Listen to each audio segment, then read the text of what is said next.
Dear colleagues, today we are joined by our friends and global inspirations, Sergei Tihановский and Svetlana Tikhanovskaya. Dear Sergei, it is an honor and a joy to welcome you after 5 long years of brutal and unjust imprisonment by Lukashenko's regime. This House has been calling for your freedom since day one, and it's so good to see you finally free.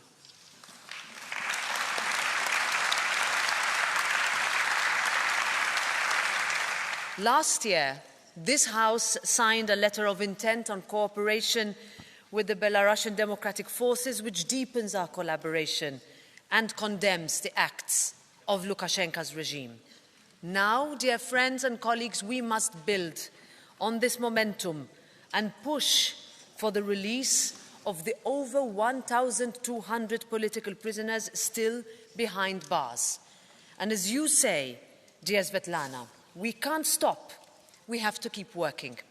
So Sergei, Svetlana, your vocal defiance and your presence here today are proof that the fight for a free and democratic Belarus is alive and strong. Europe stands with you and will continue to support your efforts. Long live Europe and long live free Belarus.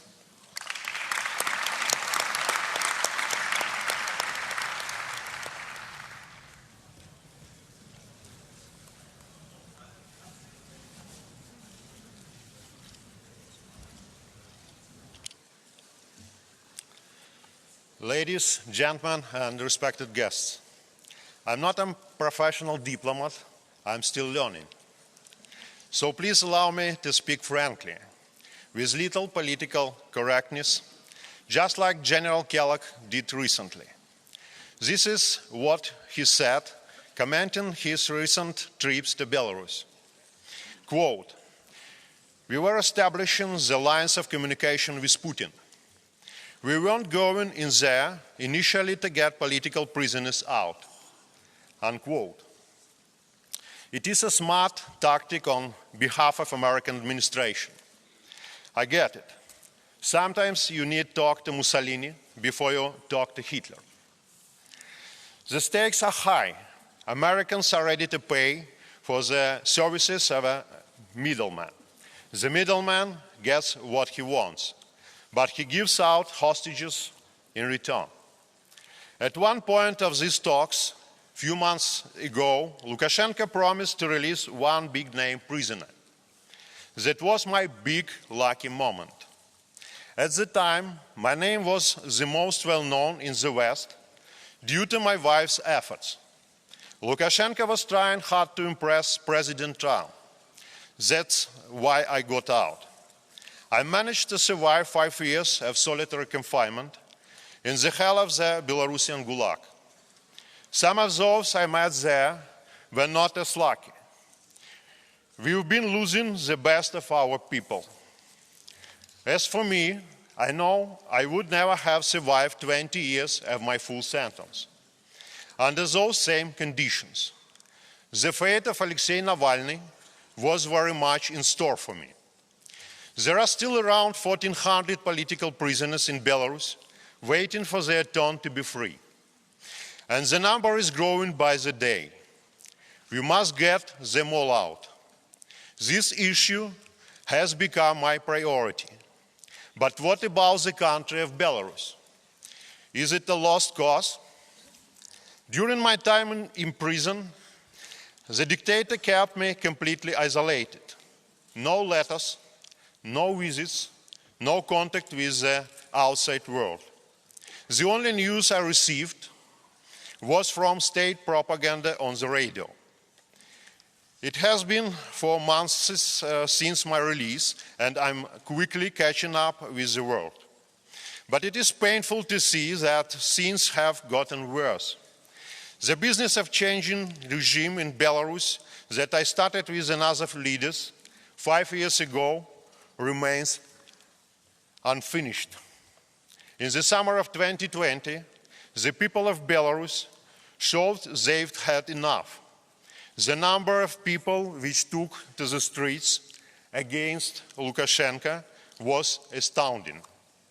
If you were to scale up this number relative to the population in Russia, it would be the equivalent of 15 million people. No chance Putin would have survived such an open rebellion. For a short time, there was a moment we thought we could win. Some of the Lukashenko's government officials were expressing sympathy, but stayed hesitant. They didn't flip to the side of the people. Why? Because when the time came, the Russians showed up for the fight. Europeans did not. Because Europeans' hesitation, Belarus, a beautiful nation with strong Western European values, this nation which was totally ready to become a member of the EU. We were left alone, and Moscow took over. This was not only tragic and unfair, it was also a serious strategic mistake. By failing to stop Putin in Belarus, Europe made the war in Ukraine almost inevitable. Hundreds of thousands killed, billions of dollars wasted, and we don't see the end of it. Even if President Trump does the impossible and fighting stops tomorrow, a hybrid war would continue, and trillions of euros will be spent on the European defense. Just think how stupid it is. It could have cost a tiny fraction of this budget to change the game in Belarus in 2020. But that ship has sailed. So what should be done now? How do we win this war? And what role does Belarus play in this? In this complex, potentially a very long hybrid war, victory will come only to those who take the initiative. My message is simple. Europe not only needs to become an active player, Europe needs to become an active player in Belarus. Lukashenko is a cunning survivor, but he is not immortal. The transfer of power in Belarus is imminent. Here is the reality. Since 2020, the people of Belarus have not accepted the dictator. They did not love him back. They did not revolt because they are simply being wise, careful, and realistic. They understand that without any real allies, we are fighting a losing battle. Of course, Belarusians would love to join NATO, but after what happened in Ukraine, Belarusians will never believe we will ever be accepted. We are not that naive. So how we do solve this problem? What's the formula? The answer can be found in Europe's own history. Think about Finland. Think about the Finland before it joined NATO. Finland learned how to live next to a difficult neighbor and still build a successful, independent country without going to war. It was a careful balance, a smart strategy. Europe would benefit if Belarus became a neutral bridge between the EU and Russia. Belarusians would benefit as well. That would be good scenes for both sides, a definite win-win. But of course, Putin sees Belarus very differently. He sees it as a buffer zone, a military base he can use to pressure his neighbors, a country with limited independence, something like Chechnya, but in Central Europe. So how do we pull this? There's only one solution. We need a third player in this political game. For many decades, the United States has saved you hundreds of billions of dollars each year, holding the security umbrella, while Europeans were busy building social welfare state.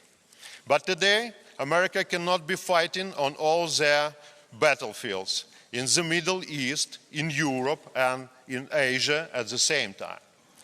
It is Europe, not the United States, that should take a leading role on its eastern borders.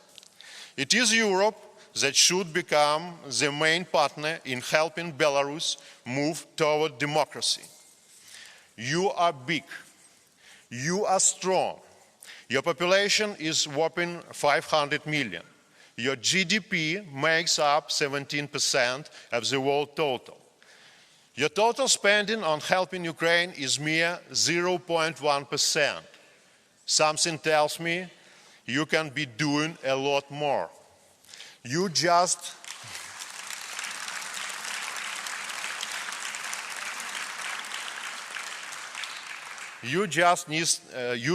need confidence. You just need leadership. You just need to get serious. We, the Belarusian democratic movement, have a plan. A plan how to become the next Finland of Eastern Europe. You have the tools, resources, and the strength to make it real. It's your call now, Europe. Don't let us down. Not like the last time. Живе Беларусь! Thank you very much.